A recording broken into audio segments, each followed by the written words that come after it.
안녕하세요. 또 오늘 다음 이어서 유교적인 양반 문화, 구체적인 그 문화가 어떻게 되느냐 한번 살펴보도록 하겠습니다. 첫 번째 조선의 건축을 한번 살펴보겠습니다. 전개 건축은요, 유교 이념에 따라서 실용성을 많이 추구합니다. 그리고 신분별로 건축 규모에 차등을 두게 됩니다. 그래서 조선의 건축을 보면요, 굉장히 실용성을 추구를 합니다. 실제로 어떻게 사용되느냐 이걸 굉장히 강조를 많이 했죠. 그리고 신분별로, 특히 여러분 들어봤죠? 양반이 90아홉칸 양반집이라고 하는 것은 임금은 100칸까지만 질 수가 있습니다. 임금은 마음대로 지을 수 있지만 양반들은 아무리 권세가 많고 또 재산이 많다고 하더라도 100칸은 질 수가 없습니다. 그러니까 최대 규모가 몇 칸이냐면 99칸입니다. 그래서 바로 국왕의 권위를 강화하고 신분 질서를 유지하기 위해서 이런 건축을 했다고 볼 수가 있습니다. 그리고 이 당시에 만들어지는 궁궐, 또 성문이 많이 건축이 되는데요. 장중하면서도 소박한 형태를 띠고 있는 그런 건축물이 있습니다. 이쯤 남아있는 대표적인 것이 청경궁의 명정전, 그 다음에 청덕궁의 도남문, 이건 유명하죠, 그죠? 굉장히 아주 뛰어난 건축물입니다. 그리고 개성의 남대문이라든가 평양의 보통문 같은 것이 조선시대에 만들어졌는데 지금까지 남아있는 그런 궁궐이라든가 성문이라고 볼 수가 있겠습니다. 그 다음에 또 불교 건축도 좀 있습니다. 조선은 주로 유교를 강조를 하면서 불교를 크게 강조하지 않기 때문에 불교 건축이 없었다고 생각하기 쉬운데요. 대표적으로 남아있는 것 중에는 합천 해인사의 장경판전입니다. 좀 잘못했는 장경판전. 그러니까 장경을, 8만 대장경을 보관하는 건물이라는 뜻입니다. 이 건물이 만들어졌는데 굉장히 아주 훌륭한 건축물로 바로 세계문화유산으로 지정된 건물이 바로 이 건물이죠. 그리고 서울의 원각사지 10층 석탑, 많이 들어봤죠? 원각사지 10층 석탑이 대표적으로 지금 남아있는 조선시대 건축물이, 불교 건축물이 되겠습니다. 그리고 또 조선시대 특징 중에 소원이 많이 건축이 됩니다. 아까 사림들이 바로 소원과 향약할 때의 그 소원입니다. 그래서 사림의 정기 진출을 계기로 이 소원이 많이 발달하게 됩니다. 대표적으로 남아있는 소원은 옥산소원이라든가 소현소원, 특히 도산소원 여러분 많이 들어봤죠? 그런 도산소원이 바로 이때 만들어진 건축물로 지금 남아있는 건축물입니다. 그 다음에 또 조선에는 정원도 많이 건축합니다. 지방 선비들이 주거지에 있으면서 주거지 옆에다 바로 정원을 많이 건축하게 되는데 지금도 남아있는 아주 유명한 건축물은 바로 소서원 담양이라고 그러죠. 거기에 있는 소서원, 그 다음에 또 식영정 이런 건축물들이, 정원들이 가장 대표적으로 남아있는 그런 정원 건축물이라고 볼 수가 있습니다. 자, 이번에는 문학입니다. 문학을 어떻게 발달할까요? 조선 전기는 당연히 양반 문학이 발달합니다. 양반층들의 문학이 발달하게 되는데, 전기는 뭐 크게 초기는 건국 무렵에는 별로 그랬습니다만은 16세기가 되면은 서울과 경기, 충청 지방에 중심으로, 그 지방에는 훈구 세력과 이 사림을 중심으로 해서 시를 짓게 되고, 또 가사문학, 또 시조, 이게 많이 발달하죠. 그래서 전기에는 조선시대는 특히 시조가 굉장히 많이 지어지고 그러죠. 그죠? 또 이 가사문학 중에서 가장 대표적으로 송순과 정철 유명하죠. 관동별곡이라든가 사미인곡 이런 것들이 대표적으로 있는 건축물입니다.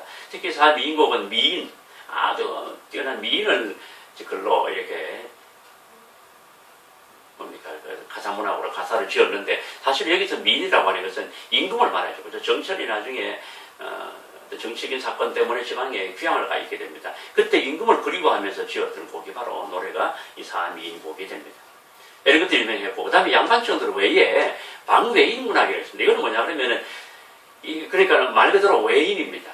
양반층들이 아니고 지방에 있었던, 그러니까, 권력층으로, 그러니까 지배층으로부터는 조금 멀어져 있었던 그런 사람들이 바로 이 방외인 문학이 최대 비판적인 시라든가 소설이 많이 만들어지게 되죠. 대표적인 사람이 김시섭, 임재, 이런 사람들이 말합니다. 원생몽유록이라든가 폐관잡기 등이 아주 유명한 그런 방외문학의 대표적인 작품이 되겠습니다. 그 다음에 기타 서울이라든가 노비 출신 문인들도 가끔씩 등장을 합니다. 그리고 이제 조선시대 또 하나 중기쯤이 되면 나타나게 되는 것이 바로 여류작가들을 발행하게 되죠. 우리가 잘 아는 황진이라든가 신사임당 등 여류작가들도 큰 활약을 하게 되는 것이 바로 이 무렵이 되겠습니다. 자, 그 다음에 회화나 공예, 음악도 상당히 많이 발달하게 됩니다. 먼저 회화에서 보면은 이 전문적으로 그림을 그리는 사람들, 그 사람들이 바로 도화서라고 그러는데요. 이 도화서에 소속된 전문화가, 이 사람들은 화본이라고 합니다. 이 사람들하고 일반 사대부 문인들이 이 그림을 많이 그리게 됩니다.